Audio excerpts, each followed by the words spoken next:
Uh, Dear students, uh,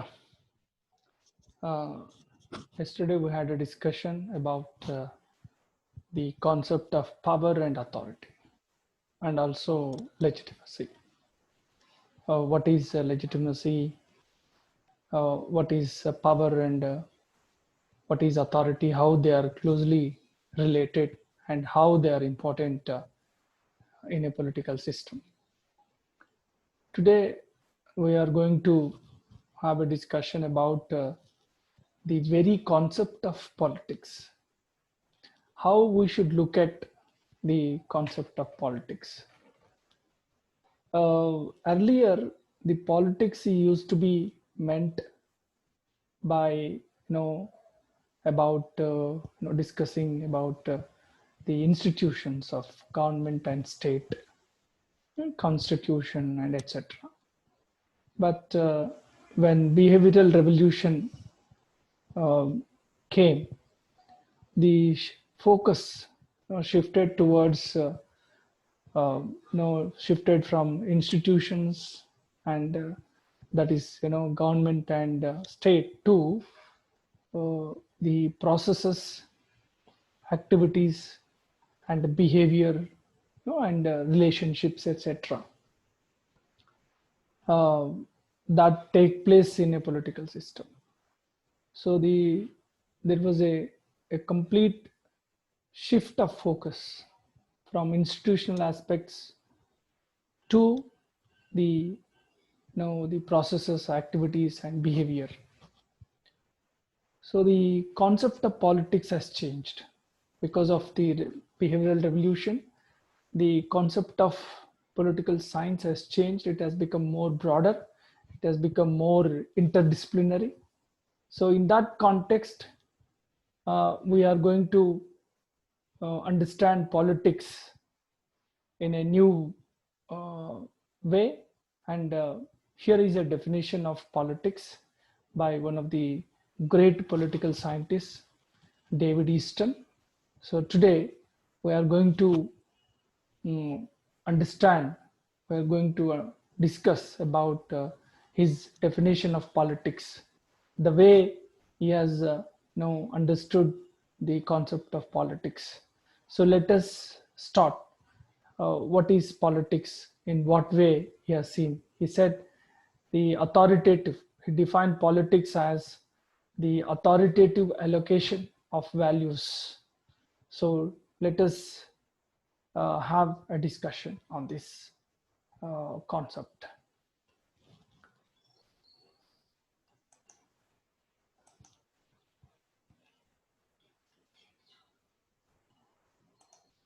Yes,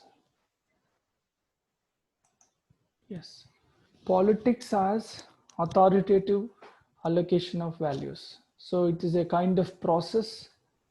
Here, involves many, um, formal and informal institutions and how they influence, and finally what kind of decisions, what kind of allocations government makes. Here, authoritative is something which is a kind of right and also which is a kind of consent. It shows. And allocation here is a distribution. Yeah, and values are things that are considered to be, things or services that are considered to be valuable. uh, this definition has been given by a Canadian born American political scientist. He wrote a book which is very famous, Political System, an inquiry into the state of political science. That was written in the year 1953. So that was the period when behavioral revolution was underway. It was David Easton who lived in from 1917 to 2014.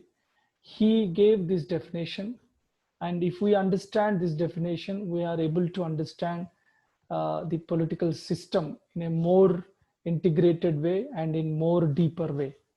So this definition helps us to understand what is politics, how complex the political system is, and also we are able to understand different political systems, and it help us to know the comparatively different political systems that are there in the world around. So this is very important definition. uh, so, and also the system, the concept of system is very broad and more integrated. It is not a piecemeal approach. The systems approach, the David Easton's approach, is called a systems approach.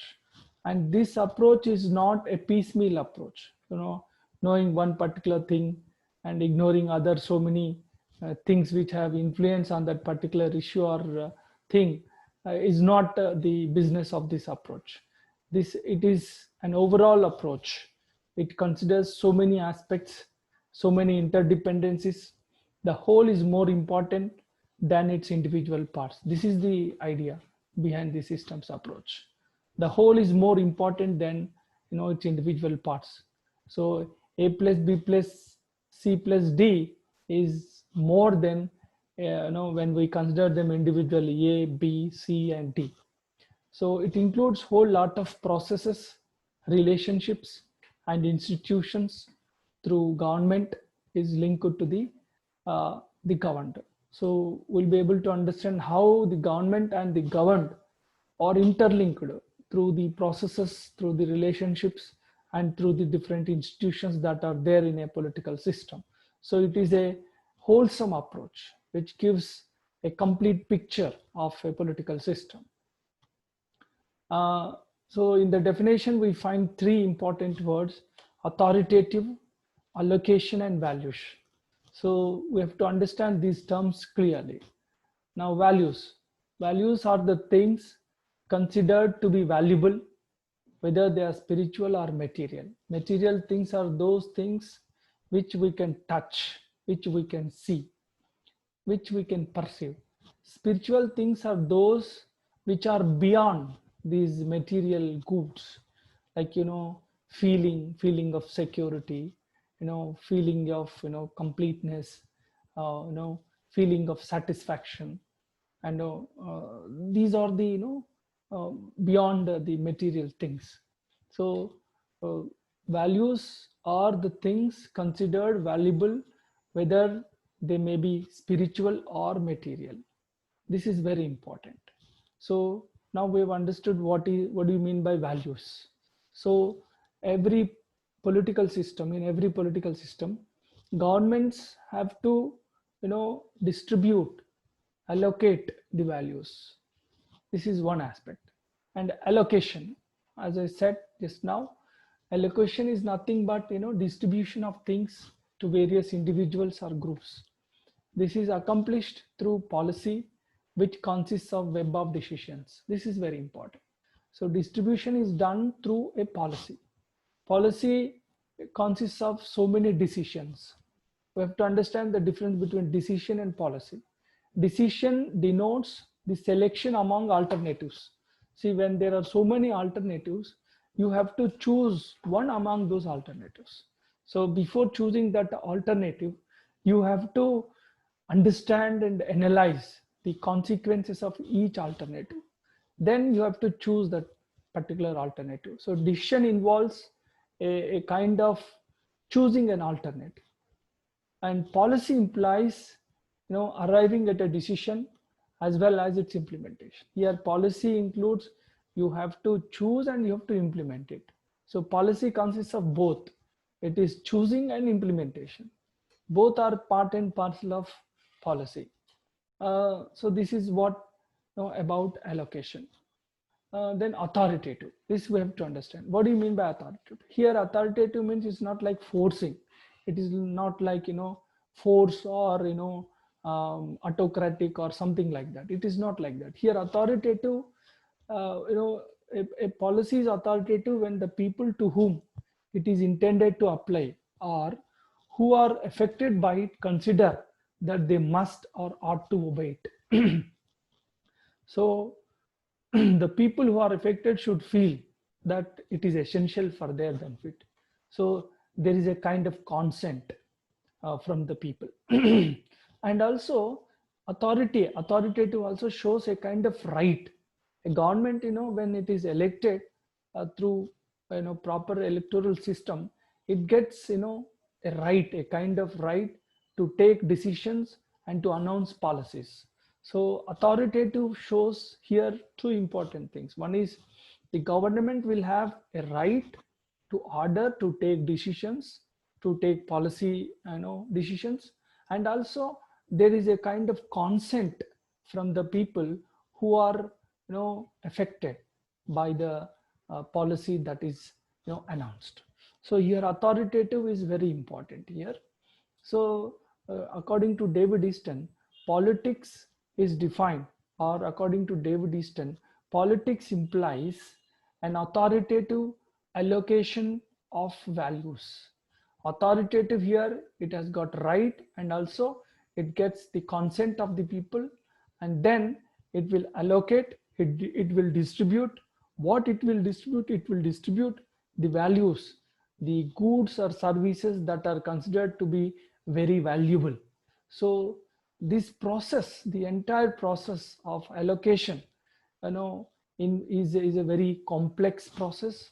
It involves so many parts in the system working together or combinedly in a complex web. So it all shows a kind of system, the entire system. So this is the understanding of David Easton about politics. Now the entire definition is a kind of systems analysis. David Easton is regarded to be the pioneer of systems analysis. So he was one of the pioneering thinkers about systems analysis. What is a system? That we have to understand. A system is an organized or complex whole, a set of interrelated and interdependent parts that form a collective entity. So when you come across this word system, system is a kind of whole thing in which there are different parts which work and which interact and which are interdependent and produce a whole system. So when you look at a system, for example, you take computer system. In this computer system, there are so many interactions inside, in CPU or in hard disk, inside it there are so many parts. They are all interdependent and they are all interrelated. So that entire interdependent parts will produce a kind of system. So when we talk about system, system consists of so many parts, interdependent and interrelated parts. So that is how we should understand a political system. Political system, when we try to understand a political system, we have to see what are the inside parts that are interdependent and that are interrelated. So that is very important. So this kind of systems analysis has broadened the scope of political science. It has made the subject, it has made interdependent and interrelated, and so many other subjects interdisciplinary. It has the systems analysis has made political science a kind of interdisciplinary discipline. So that is how the whole scope of political science has been enlarged. Then the allocation of values is made because there are corresponding demands from the society or environment. So why a government allocates, or why it takes a decision? Because of the demands that come from the society in the environment in which the political system works. So demands, when there is demands, the political system receives inputs from the environment in the form of demands and supports. It produces outputs in the form of policies and decisions. Here we have to understand the entire political system, how policies are announced, how demands and supports as inputs. So people support and they make demands. They support the government and they make the demands. Those demands and supports are processed by the political system, and we will have outputs. Outputs are nothing but here policies and decisions. So you have a political system in the middle. People make demands and they support the political system, and political system processes their support and demand, produces outputs. Here outputs are policies and decisions. So that is how the entire political system functions. The outputs flow back into the environment through a feedback mechanism, giving rise to fresh demands. So once a policy is announced, that policy, people give feedback on the policy, and there is a feedback mechanism, and that feedback mechanism will again give rise to new demands. So here demands are raw material out of which finished products called decisions are manufactured. Here manufacturing mission is a political system. So demands and supports are inputs, and policies and decisions are outputs. And there is a feedback mechanism after policies have come out, and that feedback mechanism will again in turn change the nature of demands. Again, these demands are processed and policies are produced. This is how political system functions. Then the extent of support is bound to vary depending on the expectations of the people from their political system. Here, always, the support mechanism is bound to vary depending on the expectations of the people. So if people's expectations are more when the functioning of the government is deficit, then their support mechanism or their support will be on the decline. So the support mechanism is also very important. And then demands. Just now I've said there are the inputs contain two things, demands and support. Here demands are four types. Demands are subdivided. The whole demands, the whole lot of demands of the people are subdivided into four kinds. Demands for allocation of goods and services. People make demand, so and so goods and services have to be distributed. And demands for the regulation of behavior. So people demand for the regulation of human behavior, and also they demand for participation, and the demands for communication and information. They also demand the communication and information from the government. So these are the four demands which are made by the people. And then support mechanism. Support. Again, supports are again subdivided into four types. Material support. So people support materially by paying taxes. Obedience to law. They obey law. Whatever law is made by the government, they obey the law. And participatory support. They participate. They vote, and they contest in the elections. They vote in the elections. They'll make representations to the government, and paying attention to government communication. And also people receive communication from the government and support.